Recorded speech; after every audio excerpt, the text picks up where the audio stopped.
Welcome to Mormon Land, a podcast all about the news and culture of the Church of Jesus Christ of Latter-day Saints. I'm Senior Managing Editor Dave Noyce. I oversee the Salt Lake Tribune's faith coverage. I'm joined by Senior Religion Reporter Peggy Fletcher-Stack. Hi, Peggy. Hi, Dave. Before we start, here's a quick ask. We invite you to go to patreon.com, where for as little as $3 a month, you can access all of the Tribune's faith coverage, podcast transcripts, and the full Mormon Land newsletter. Again, that's Patreon, patreon.com/Mormonland. And if you haven't already, follow us on Instagram at mormon.land. Now for today's show. Like Salt Lake City's mayor, he oversees a major Western municipality founded by 19th century Mormon pioneers.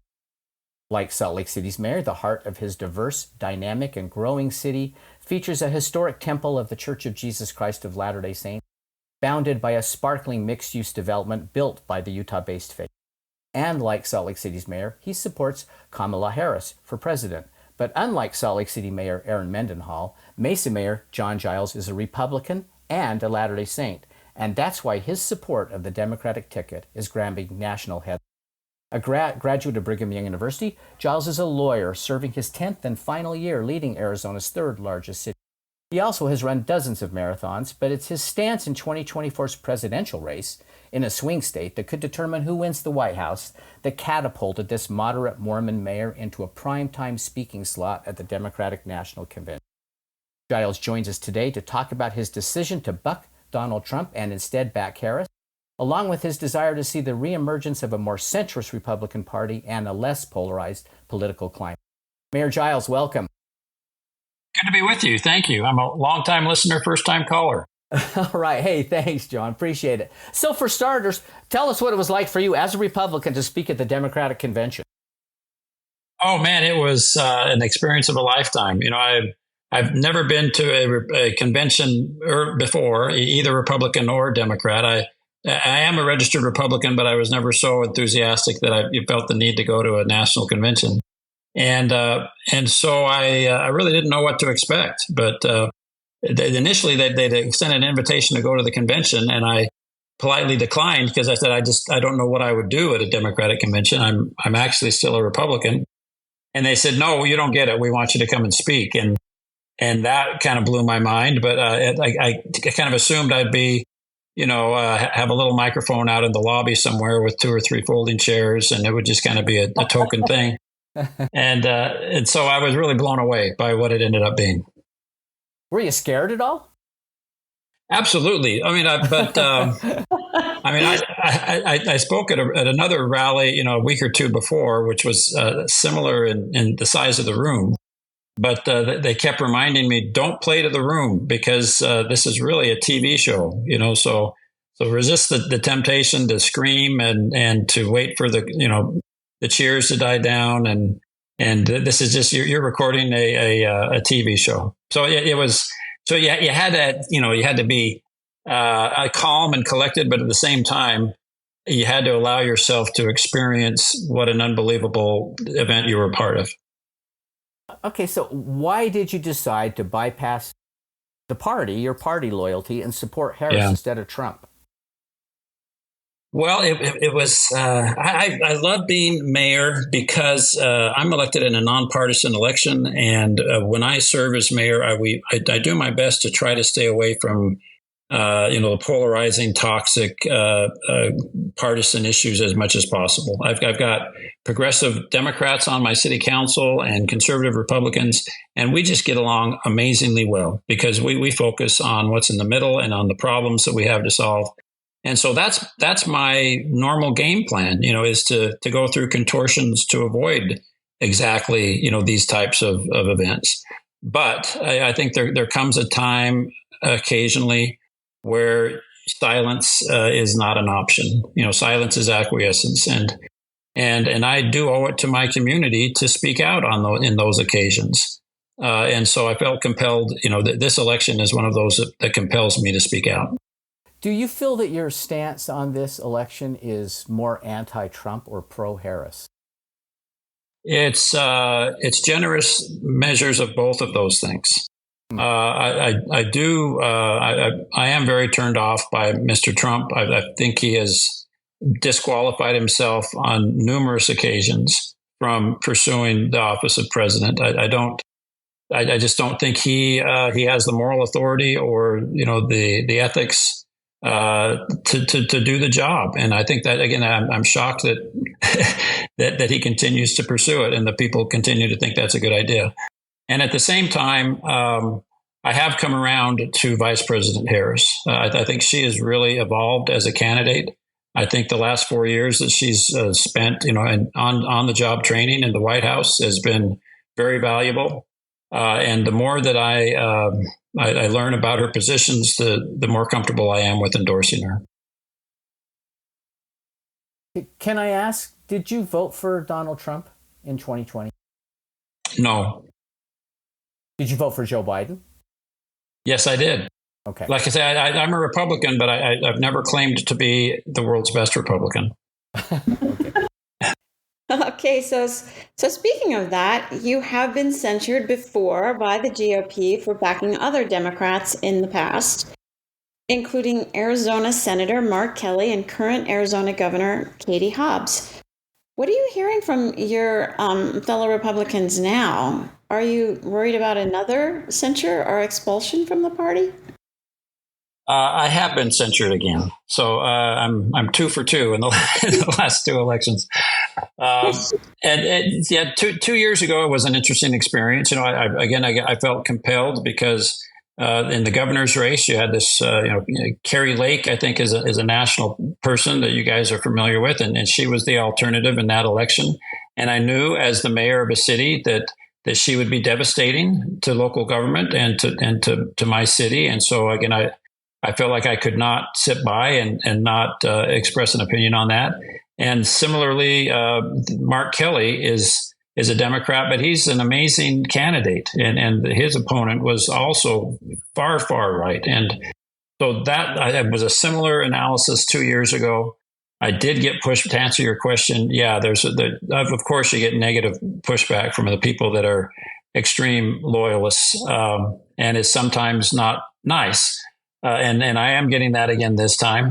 But I've been taken back, frankly, by the number of people that have stopped me, strangers, that have stopped me in the grocery store and everywhere I'm at, to say thank you for giving voice to what they've been feeling.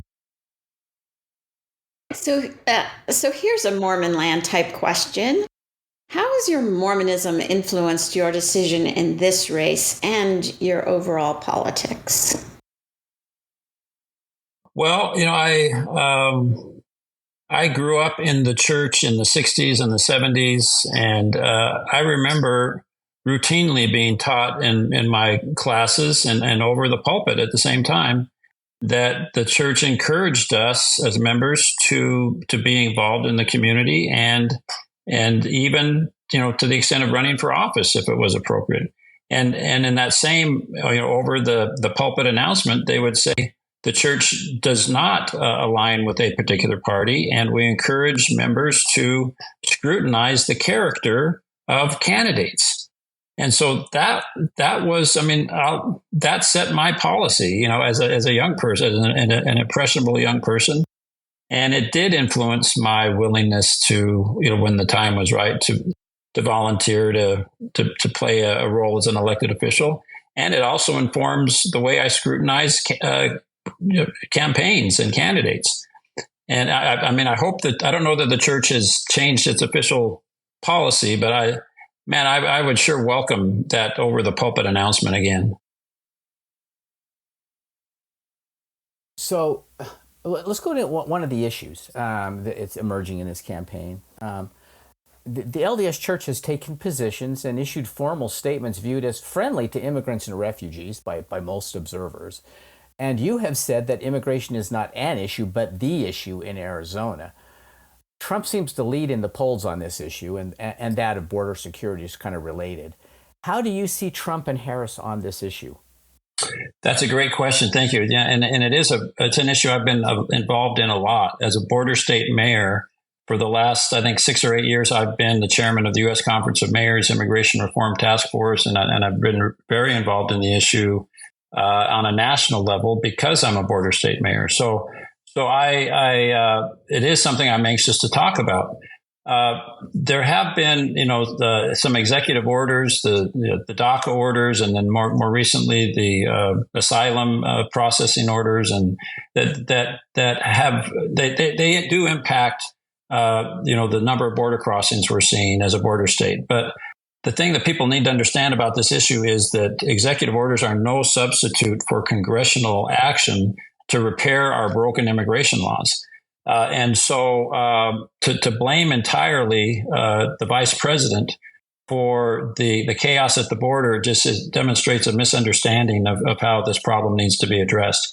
And I remain, frankly, bitter over Mr. Trump's killing of the bipartisan the bipartisan immigration and border policy that our Senator Sinema and Senator Langford from Oklahoma worked so hard on, and that had green lights from everybody on both sides.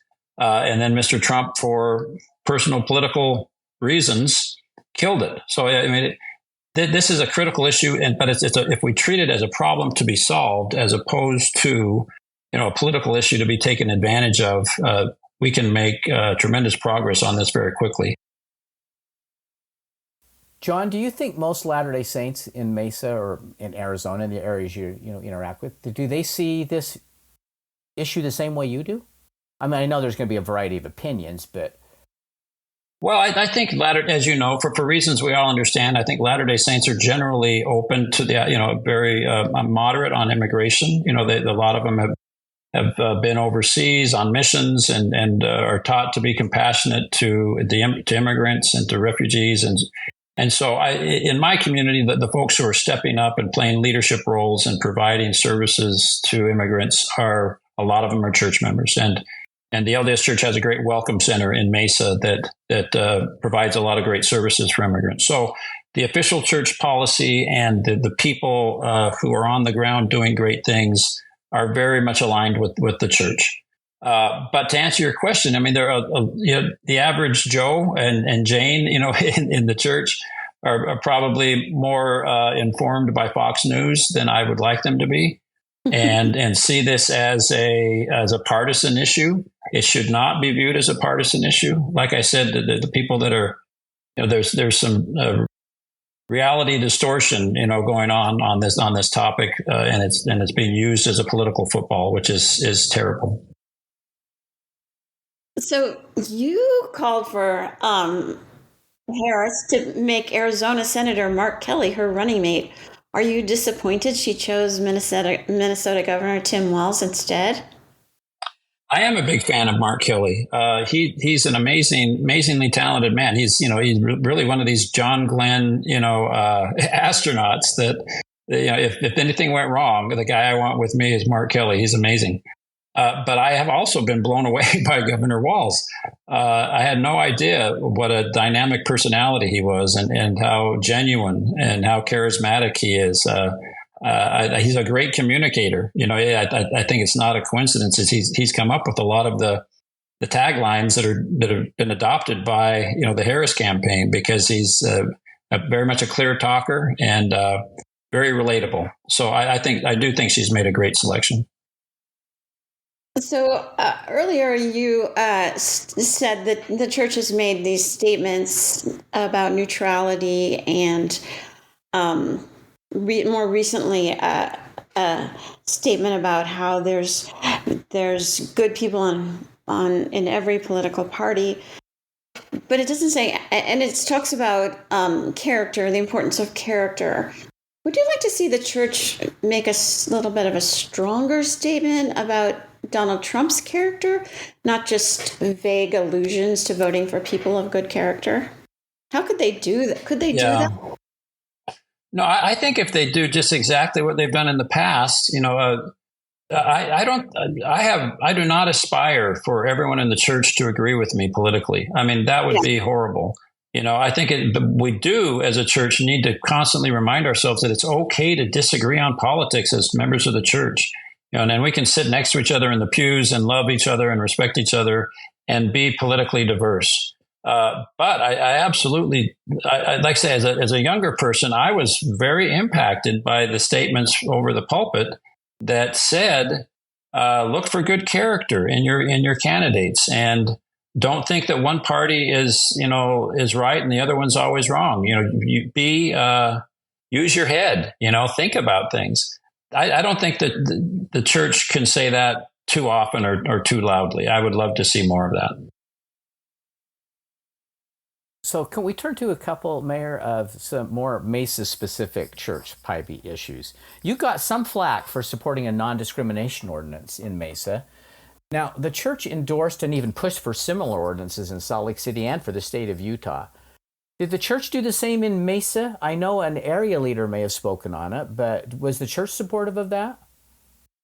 Yes, and I think people who know how the church operates know that that area authorities don't go rogue, right? So if you've got an area authority that is saying this is consistent with the teachings of the church, that church has taken positions that support these ordinances, and that same rationale applies to this ordinance, that's not a personal opinion. That's an opinion that has been vetted up to the highest levels of the church. And that was the case in Mesa. But I think there was some confusion. The church members that were opposed to it, of course, will rationalize and say, oh, no, this is, one area authority, who was speaking out of turn. But that was not the case. And the church's endorsement of the ordinance in Mesa was significant in a lot of ways. Prior to endorsing the Mesa ordinance, the church's position on this had always been to support laws that protected housing and employment, but it always sidestepped the issue of the services that are provided. And for the Mesa ordinance, we couldn't have a Utah style ordinance. We couldn't just have check those first two boxes and ignore the third. So it was a fully inclusive ordinance, and the church, for the first time in Mesa, said, yeah, it doesn't make sense to support those first two rights and pretend that other rights aren't important. That's interesting. So the Mesa ordinance actually goes beyond, say, Salt Lake City's, or yes, the one that was passed in Utah, right? Yes, the Utah ordinances that were adopted a few years before sidestepped public accommodation. The Mesa ordinance did not. It was fully inclusive rather. Okay, now I'm going to turn to Mesa, the city itself here a little bit. The area around the Mesa Temple, the Showcase Mesa Temple, fell into disrepair. The church stepped in and, along with renovating the temple, poured millions of dollars into creating a mixed-use development nearby, much like it did in Salt Lake City with City Creek Center near the Salt Lake Temple. Has this project been successful? Has it, what's the current status, and has it helped to revitalize Mesa in that urban area?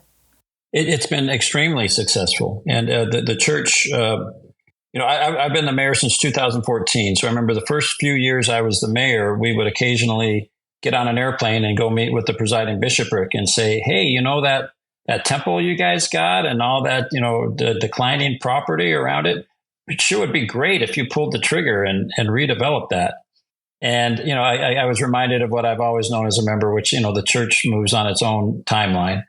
But when the church moved, it moved in an amazing way.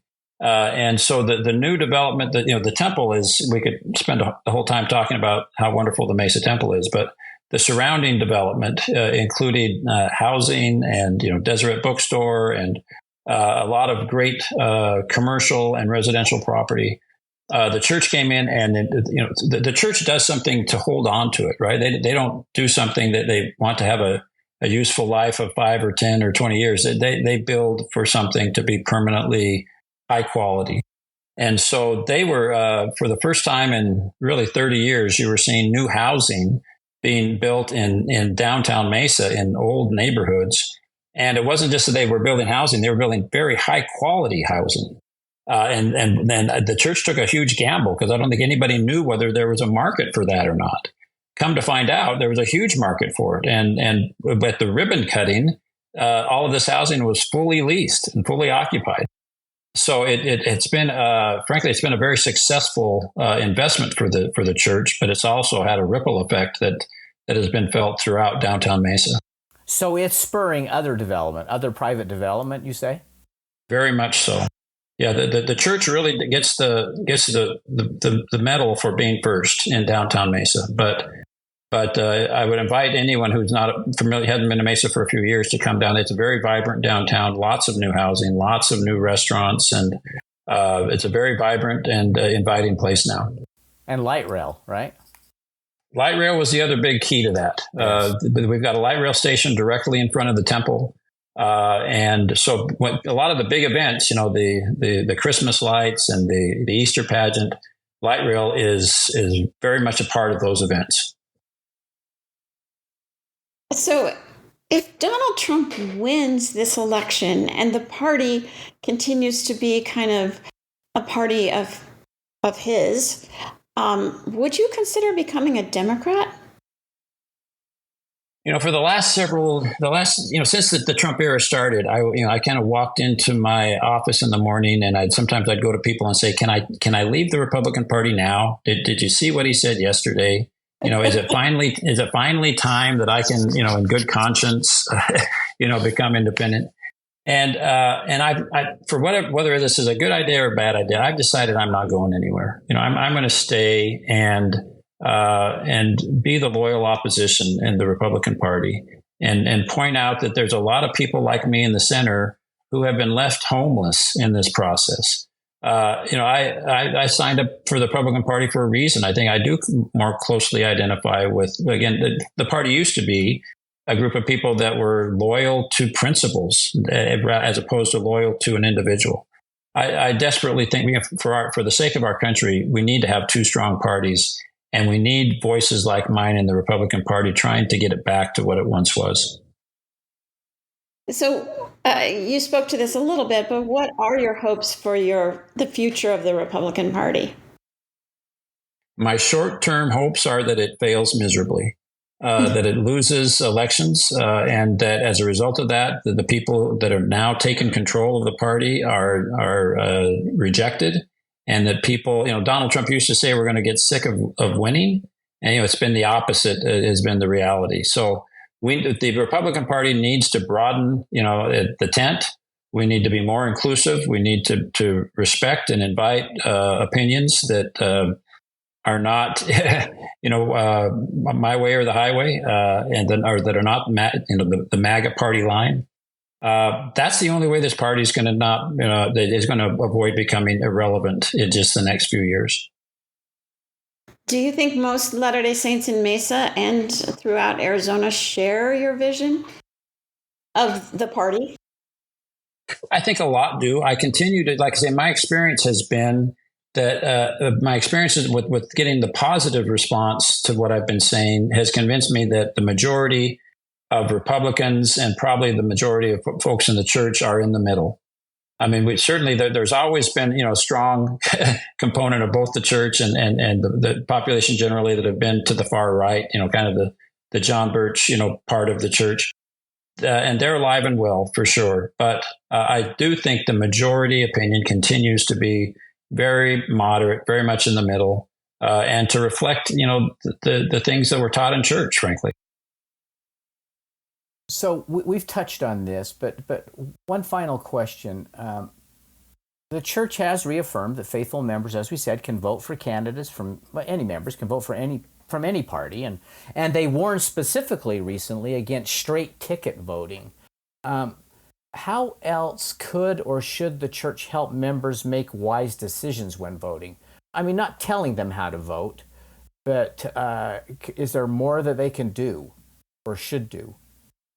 I think it would be a mistake for them. Of course, I would love for them during the non-discrimination ordinance. I would have loved for the church to come out and very succinctly, with no ambiguity at all, say that we believe everything. This is a good ordinance. We want people to support it. They were, a little more vague than that, and I get it. That's. They don't want to be involved in local or national politics, nor should they. I mean, the 501c3 status and everything, I get it. But I do think that we look to the church for moral leadership, and we look to the church to remind us of what are the governing principles that we ought to govern our lives by and our society by. And so anytime the church shies away from playing that role, I find that terribly disappointing. So I do think it's important that the church play that critical role, particularly, out here in the West where so many people, pay a lot of attention to what the church, the signals that the church is sending. So I have one more question. When Bill Clinton was elected president, that's when the church realized that so many of its members were Republicans, and by not having very many Mormon Democrats, they lost access to government in some significant ways, and they invited Elder Marlin Jensen to come out and say why he was a Democrat. In today's world, there are plenty of people whom we all know who are no big fans of Donald Trump, but they can't think of themselves as voting for a Democrat. Would it be time? Could you see value for the church to come out and once again have a prominent Democrat say, who's a faithful Latter-day Saint, say, "Hey, I'm a Democrat, and you all could be too. It's not a demonic party or something, Yeah, I think. Do you think it would be good for something like that? I think it would be amazing. It would be great. Now, Elder Oaks in a conference address a couple of years ago said some amazing things, about partisanship and about. He literally said, you're probably going to have to zigzag around back and forth between parties because you're never going to find a party or a candidate that is going to be exactly, reflective of your priorities. So he said, he literally counseled us to go back and forth, between party positions, and sometimes I'll get into a discussion with people at church and share that with them, and their jaws drop, because that was, he said it over the pulpit in conference, but for some reason it's been buried in somewhere, and it has. We need to bring that out, and we need him and everyone else to say it over and over again. I think people like me who grew up. Again, for over the last few decades, we used to kind of be taught on the down low that, hey, abortion disqualifies the Democratic Party from consideration because as Latter-day Saints, we believe in the sanctity of life, and the Democratic Party is just way too permissive when it comes to abortion, and so they teach a lot of great principles, and they're very compassionate. Too bad we can't be Democrats because of abortion. And I just don't think that flies anymore. Donald Trump right now is running away from abortion as fast as he possibly can because he is a populist and he knows that issue is not a winning issue for him anymore. And so you see now that this is clearly, in the states right in Arizona, the abortion is on the issue because we've got a state referendum about it, but it has nothing to do with the presidential election.